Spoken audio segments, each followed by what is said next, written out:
The Roman Empire, greatest civilization ever built, stretched across 3 continents and ruled 70 million people.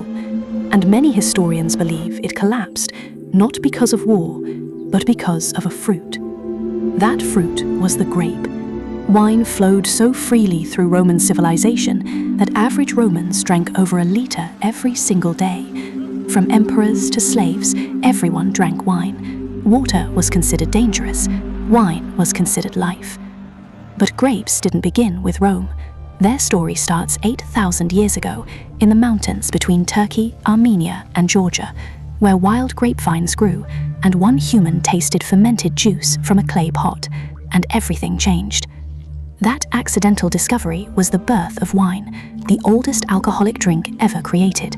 And from that single moment, grapes would shape religion, build empires, start wars, and create the most sophisticated industry on Earth.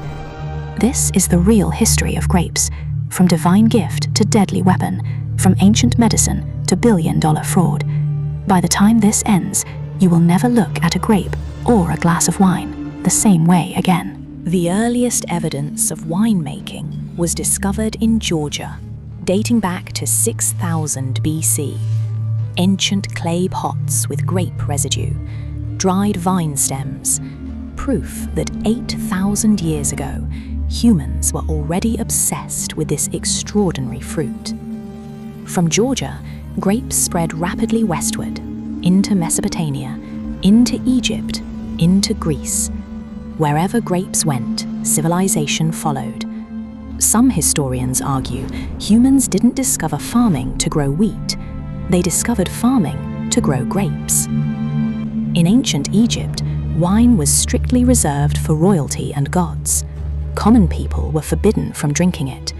Pharaohs were buried with wine jars, believing they would need it in the afterlife. Then came the Greeks. They didn't just drink wine, they worshipped it. They created an entire god dedicated to grapes. His name was Dionysus, and the festivals held in his honor were the most wild and extraordinary celebrations the ancient world had ever seen. Dionysus festivals involved days of uninterrupted drinking and dancing. Social rules completely collapsed. Slaves sat beside kings. Women roamed freely through streets. All normal boundaries destroyed. All because of grapes. But it was Rome that truly made grapes the most powerful plant on Earth. Romans developed over 200 grape varieties, wrote entire books about winemaking, and built the most sophisticated wine trade network the ancient world had ever seen. Roman wine traveled from Scotland to Persia, from Egypt to Germany, carried in enormous clay amphoras on Roman ships. Archaeologists have found Roman wine jars on every continent, proof of how far this empire's obsession traveled. But here the story turns dark.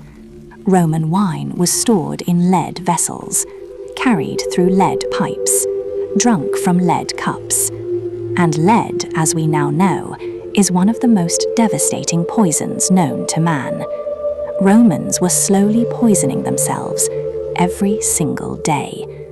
Lead poisoning causes confusion, aggression, poor decision-making, and madness. Some historians believe the insane behavior of Roman emperors like Caligula and Nero wasn't pure evil.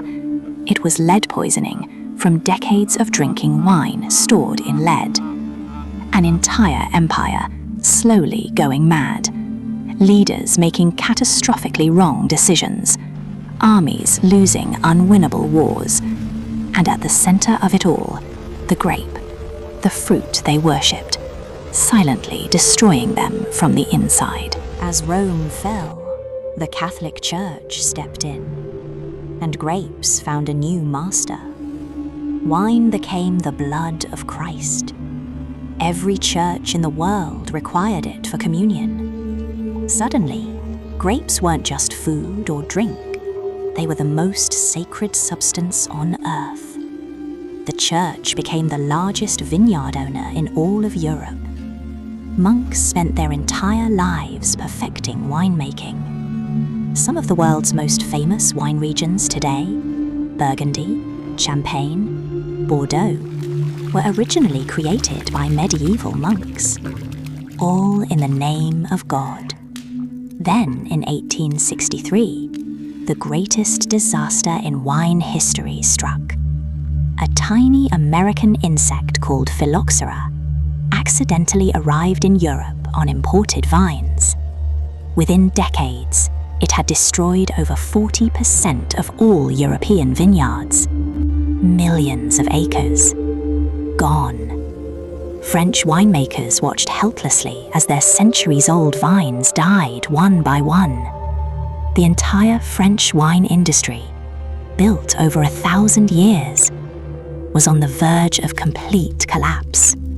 Wine regions that had survived wars and plagues were being destroyed by an insect smaller than a pinhead. The solution was extraordinary. European vines were grafted onto American rootstocks, which were naturally resistant to phylloxera. Every single premium European wine today, every bottle of Bordeaux, Burgundy, and Champagne grows on American roots, a fact the wine industry rarely advertises. But Europe had barely recovered from phylloxera when grapes faced their next crisis, this time in America. In 1920, the United States government made a decision that shocked the entire world. They banned alcohol completely. Every bottle, every vineyard, every winery, gone overnight. It was called Prohibition, and it lasted 13 years. But here is what nobody tells you. Grape sales actually exploded during Prohibition. Because making wine at home was technically legal, every American family was allowed to produce 200 gallons per year for personal use. Grape growers became millionaires overnight. Train cars full of grapes shipped from California to New York every single day. The very law designed to destroy alcohol had accidentally created the biggest grape boom in American history. When Prohibition ended in 1933, American winemaking exploded. California became the new wine capital of the world. And in 1976, something happened that shocked the entire wine establishment to its core. An event so shocking, the French called it the Judgment of Paris. In a blind taste test in Paris, French wine experts were given both French and California wines to judge without knowing which was which. The results destroyed them. California wines beat French wines in every single category. The most prestigious wine judges in the world humiliated by American grapes. The French were furious. They demanded a rematch. They got one in 1978. California won again. The old world wine establishment, built over 1,000 years, had been defeated by a country that had only been making serious wine for decades. Today, the global wine industry is worth over $400 billion, over 7 billion bottles produced every single year, in every country, on every continent. Even Antarctica has had wine delivered. The humble grape has conquered the entire earth. But with that much money involved, darkness was inevitable. The fake wine industry emerged, and it became the most sophisticated fraud in food history. More complex than fake honey, more profitable than fake diamonds. Billions of dollars stolen, one bottle at a time. The most notorious wine fraudster in history was a man named Rudy Kurniawan, an Indonesian immigrant who fooled the entire American wine elite. He sold over $35 million worth of fake vintage wine to the wealthiest collectors in the world. Nobody suspected a thing. Kurniawan had a genius system. He would buy cheap modern wine, blend it with small amounts of genuine old wine, rebottle it in authentic vintage bottles he had collected, and sell it as rare million-dollar wine. The world's most sophisticated palates completely fooled. In 2012, FBI agents raided Kurniawan's home. What they found was extraordinary. Thousands of old corks, hundreds of vintage labels, wax seals, antique bottles, a complete counterfeiting operation hidden inside a luxury California home. He was sentenced to 10 years in prison, but experts believe he was just one of hundreds operating worldwide. Today, an estimated 20% of all expensive wine sold globally is fake, 1 in every 5 bottles. The fraud continues. But grapes have a far darker secret than fake wine, one that scientists have only recently begun to uncover: the pesticide problem. Modern vineyards use more pesticides per acre than almost any other crop on Earth, and those chemicals end up in your glass. A 2023 study tested wines from across Europe and America. Every single bottle tested contained traces of pesticides, every one, including many organic wines. The grape, the most celebrated fruit in human history, had become one of the most chemically contaminated. But here is the other side of the story, because despite the fraud and the pesticides, grapes remain one of the most extraordinary foods ever discovered, and science is now revealing why the ancients were right to treat them as divine. Grapes contain a compound called resveratrol, found in the skin of dark grapes. Scientists have discovered it. It activates longevity genes in the human body, slows aging at a cellular level, reduces inflammation, and may be one of the most powerful anti-cancer compounds ever found in nature. The French eat more cheese, butter, and red meat than almost any nation on Earth, yet they have dramatically lower rates of heart disease than Americans. Scientists call it the French paradox, and the leading explanation is the red wine they drink daily, made from grapes. People living in the world's blue zones, the regions where humans live longest, all share one common habit: regular consumption of dark grape products. The island of Sardinia, Ikaria in Greece, Okinawa in Japan, all drinking grape-based products daily, all living past 100. And now, scientists have discovered something even more extraordinary. Grape seeds contain compounds that kill cancer cells in laboratory tests, not slow them, not weaken them, kill them completely within 24 hours, while leaving healthy cells completely untouched. The same fruit that built the Roman Empire, that gave birth to Christianity, that caused the greatest agricultural disaster in European history, that created billion-dollar fraud industries, is also, potentially, one of the most powerful medicines on Earth. But perhaps the most astonishing chapter in grape history is still being written right now, because climate change is completely redrawing the global wine map, and the consequences are more dramatic than anyone predicted. Traditional wine regions in France, Italy, and Spain are becoming too hot for grapes. Harvests that used to happen in October now happen in August. The grapes are ripening too fast. The alcohol content is rising. The taste is changing. Centuries of tradition being erased by rising temperatures. Meanwhile, countries that never grew grapes before are suddenly becoming wine producers. England is now producing award-winning sparkling wine. Denmark, Sweden, even Canada and China are emerging as serious wine regions. The grape is moving north, fast. Scientists predict that by 2100, the traditional wine map of Europe will be completely unrecognizable. Bordeaux may no longer be able to produce Bordeaux. Champagne may no longer be able to produce Champagne. The most prestigious wine regions in history potentially gone within one lifetime. And the grape itself is under threat. Of the 10,000 grape varieties that once existed on Earth, only 1,300 remain. The rest lost forever. Thousands of unique flavors, aromas, and medicinal compounds gone. Wiped out by industrial farming that only wanted the most profitable varieties. But a quiet revolution is fighting back.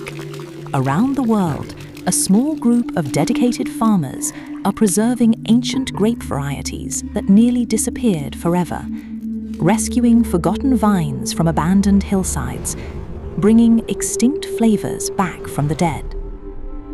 In Georgia, the birthplace of wine, winemakers are reviving 8,000-year-old techniques, making wine in clay pots buried underground, exactly as their ancestors did. No chemicals, no modern technology, just grapes, clay, and time. And wine critics are calling it the most extraordinary wine on earth.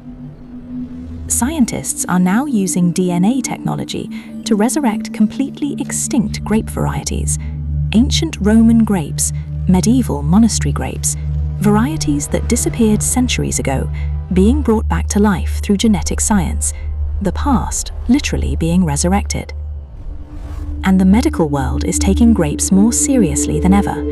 Clinical trials are currently underway, testing grape compounds against Alzheimer's, Parkinson's, and multiple forms of cancer. The fruit that Romans believed was a gift from the gods may actually be proving them right. From a wild vine in the mountains of Georgia to the most sophisticated medical research laboratories in the world, from the cups of Roman emperors to the glasses of ordinary people in every country on earth, the grape has made a journey unlike any other fruit in history. So, what is the grape really? Is it the fruit that poisoned an empire through lead wine? Is it the sacred blood of Christ? Is it the vehicle for the greatest fraud in food history? Or is it the ancient medicine that could help defeat humanity's deadliest diseases? The answer is all of those things. Because the grape has never been just a fruit. It has always been a mirror, reflecting exactly who we are. Our greed, our genius, our spirituality, our destruction, our desire to create something beautiful, and our equal ability to corrupt it. The Roman Empire that grape wine helped destroy has been gone for 1,500 years. The medieval church that built its power on grape wine has been transformed beyond recognition. But the grape itself still grows, still produces, still intoxicates, still heals. Somewhere right now, a single grapevine is pushing its roots deeper into ancient soil, the same soil that fed Roman soldiers, that nourished medieval monks, that survived phylloxera, prohibition, and climate change. Still growing, still producing, still refusing to disappear. That bunch of grapes in your hand carries 8,000 years of human history. Every civilization that ever mattered touched this fruit, worshipped it, fought over it, built empires around it, and was sometimes destroyed by it. The grape that launched 1,000 wars, that built cathedrals, that crossed oceans, that survived plagues and insects and prohibition and fraud, is sitting quietly in your kitchen right now, waiting to be eaten, completely unaware of its own extraordinary history. The pharaoh who was buried with wine is dust. The Roman emperor who drank from lead cups is forgotten. The medieval monk who perfected Burgundy is nameless, but the grape they all loved is still here, still growing, still perfect. 8,000 years of human civilization, and we still haven't found a fruit more complex, more useful, more dangerous, or more divine than the grape. Not one in all of human history. Next time you hold a grape, remember you are holding something that outlasted every empire that ever loved it. Something that healed warriors, inspired gods, corrupted kings, and may yet help cure our deadliest diseases. This was the history of grapes. If this changed how you see the world, you know what to do. Subscribe to Crust and Chronicle, because the most ordinary things always hide the most extraordinary stories.